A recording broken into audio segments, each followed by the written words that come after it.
Hey yo, I've just come back from an event in New Zealand, and now I'm having a midday nap because I have a whole weekend bucks party. So if I sound a bit trashed, I am.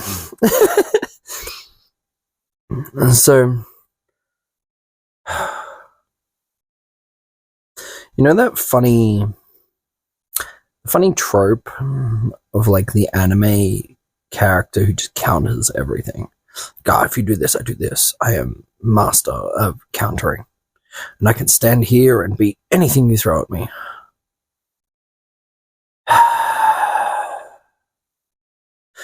It's fucking exhausting because it's not real.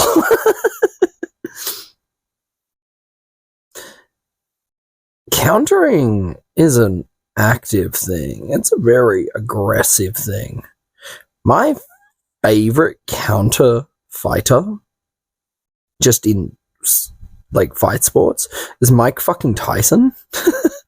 Because he walks forwards, presents opportunity, presents things for someone to deal with, and then counters their reactions. And he does it with nuclear impacts. He is actively countering you for attempting to fight him. So this is why people countering people, like, I'm going to stand here and counter whatever you do, isn't actually counterfighting. It's being a fuckwit. I mean, no, it's not that. It's this wrong idea, and it really stems from people who try to be coaches, or like they beat people the same way that they beat their students. Oh, you're slightly wrong, I can click that. Or, oh, you're slightly wrong, I can do this. I don't need to beat you, you're just bad. Yeah, sure. Fine, you fucking idiot. Good work, you are now a bad coach. Isn't that amazing? But to actually counter someone, time needs to occur. Distance crunch and space opening needs to occur. Tracking what is reinforced and what is weakened is how you counter. So as you go towards someone and you present an action, they have in their rights to do things like go backwards, go forwards, start chucking feints for all fucking Dixie, to parry, to constrain, to attack. They have their God-given rights to do things. And that's their choice. If you take that away from them, you won't take it away from them. They will just show you they still have it, and you'll crack the shits. A cool example to tack onto would be watching Woody Craig's from Woody's fencing clips. Most recent video on why acting in tempo, why you're not acting in tempo, where people botch it. And to just kind of go off that, he does an action where he opens up space in blade interaction while crunching distance. And it's so glacial and slow because you have this interaction of, cool, now he's done the trap. Do they spring it or do they disarm it? But that isn't the whole magic trick.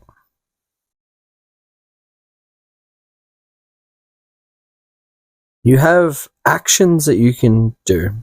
Some are soft, so the commitment is low, but it is a commitment. Just adjusting your existence, just going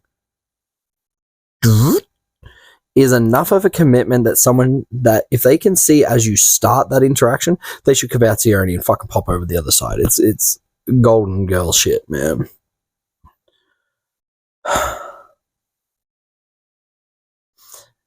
There is also a more silent commitment.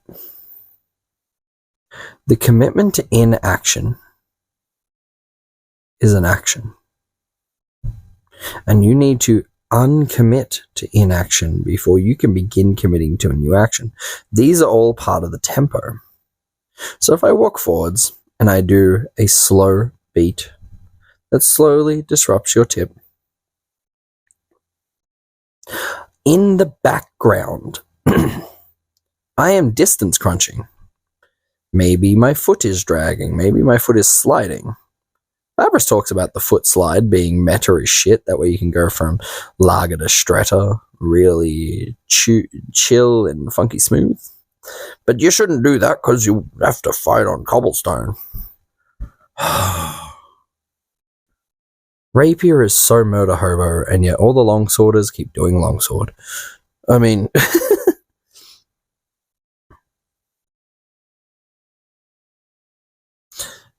That distance crunch can also be done with slow extension of the arm, leans where the body weight moving from one foot to the other, opposed to hip flexion leans. These are two different things. If your hips stay perfectly balanced between your feet and you lean forward and back, yes, there is a bit of distance crunch. If you're no longer perfectly balanced and you're playing with that, you have a wider breadth of interactions and fuckery you can perform. You can have dead straight legs and just lean from one set of toes to the other. I do this all the time because of tip-up. The distance crunch can happen from bringing the feet together and bringing the feet apart. The distance crunch can happen from lateral steps or 45-degree steps or something along those lines. And the distance crunch can be done with a step towards the person fucking wild, passing or not. All these things can crunch distance.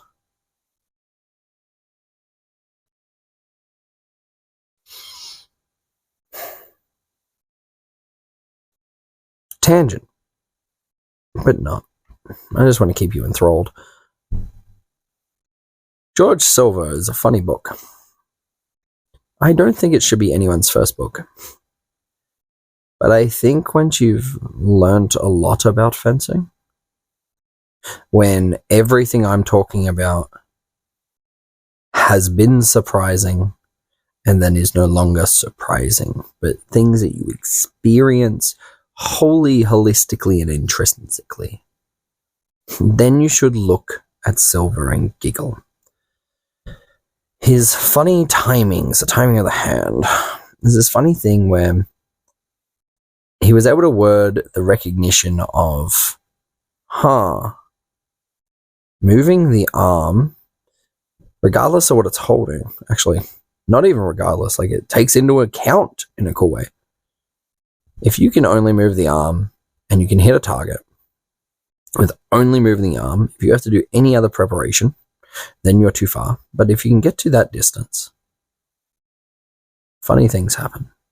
Usually, a human can move their arm faster than a human can see, perceive, react, and act.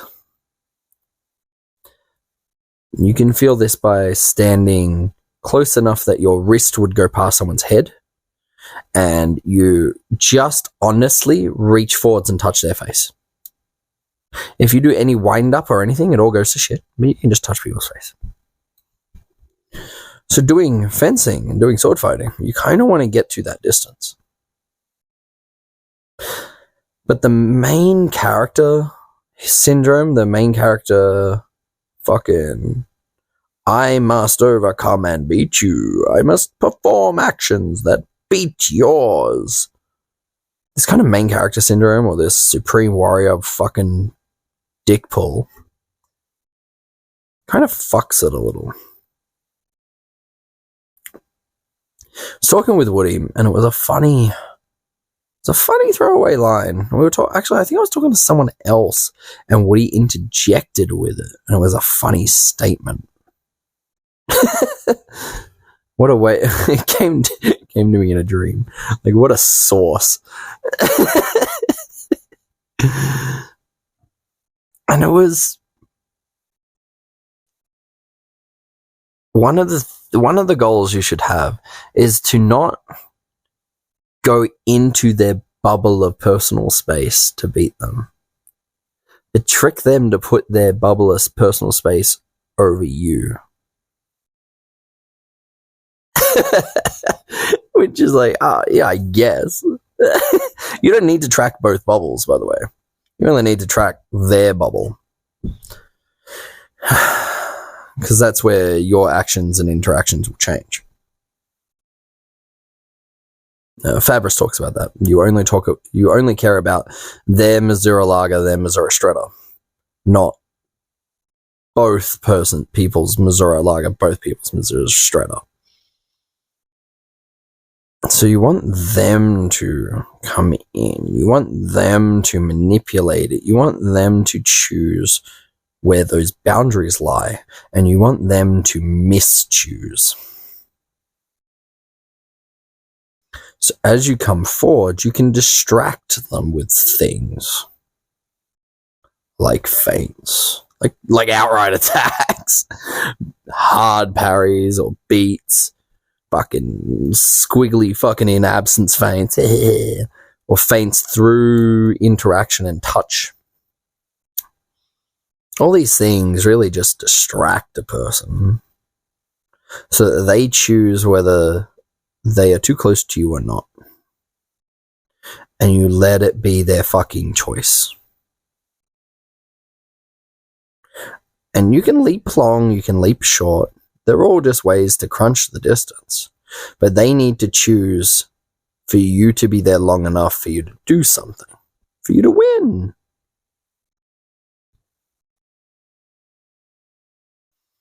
So as you crunch distance, if you crunch distance too fast or too skittishly or too like, aha, I'm trying to deceive and trick you, and I'm trying to do it fast, woo, the other person goes, fuck, shits themselves. Sometimes that's good. Sometimes that's dicey as fuck, and you get doubles just going all the way to Narnia, and then you hate yourself. Or you blame them. I mean, fuck, I've nearly fallen into that cope a bunch when I feel like the person is just doing fucking erratic duck shit. It's like, really the problem is I actually emotionally just don't want to devote so much effort into stopping them being stupid. And that's my own problem that I need to let go of and move the fuck on so I can counter them the way I want to counter in the first place. Kill me.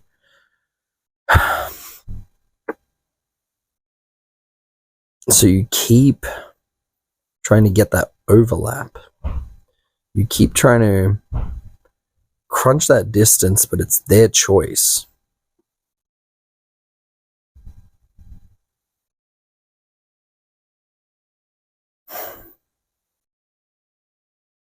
And you allow things that are actions to be what you counter by you going forwards now. Do they choose to do anything? And doing nothing is a choice. And that choice is as real as doing something. Or do they choose to go backwards? Or do they choose to swat? Or do they choose to attack?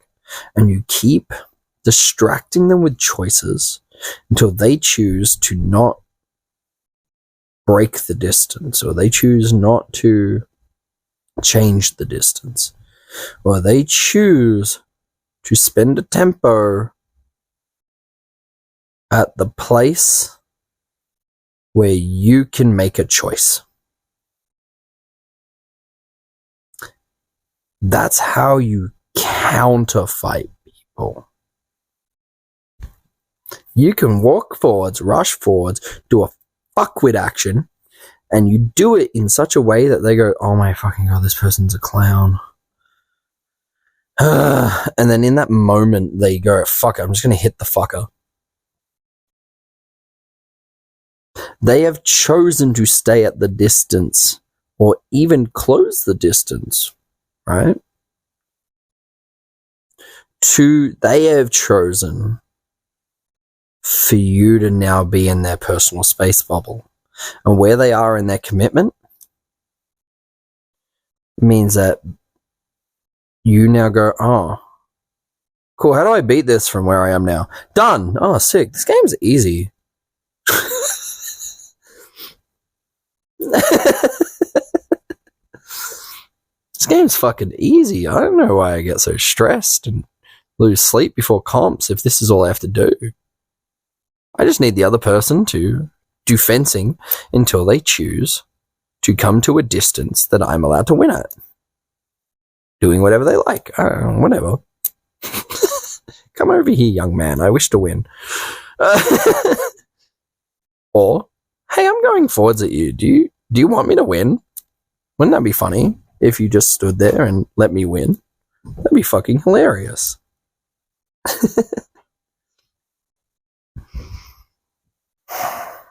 And that's how you get your counter fencing working. You distract them with real fencing. You distract them with attacks. You distract them with actions and their commitments. And then you get to hit them. Also, if you hit them at any of the previous actions, that's not you were better. That's not that you won. It's that they chose to lose. They chose to let you win on that moment. It's like, oh, I didn't win that. You just derped it.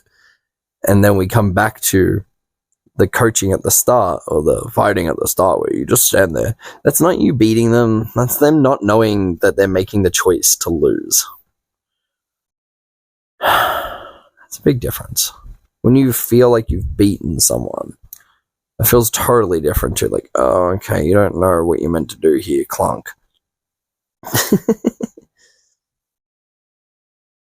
And it's where people who like get stressed with that, or they just keep ramping up to, oh, well, I just ramp up to your level and we'll just fight where you're kind of at.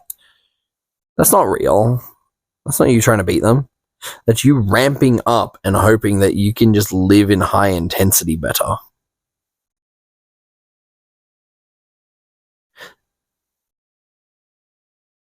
It's not as cognitive as you may hope it is.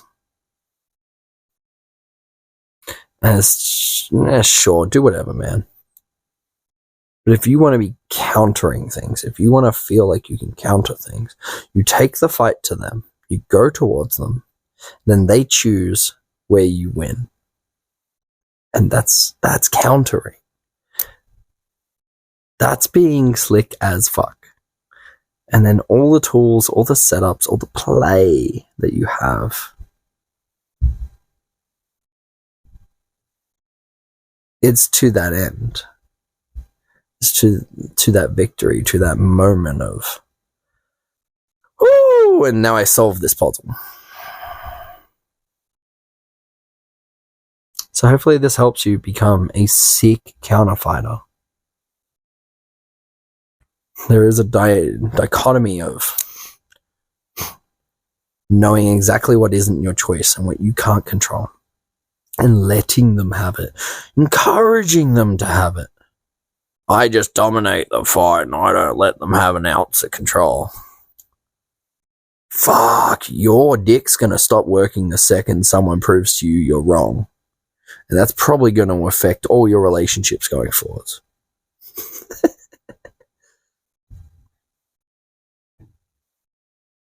But if you let them have all the control and all the decisions they wish to make, and you keep guiding them down paths that are good for you, but they don't even know it yet, and you go, oh, okay. It'd be a shame if I won now. That's how you can counter-fight people. I honestly, emotionally can't perceive fighting in any other way as a path to victory. That could be a personal thing, or maybe I'm just the Buddha of swords now. Who knows?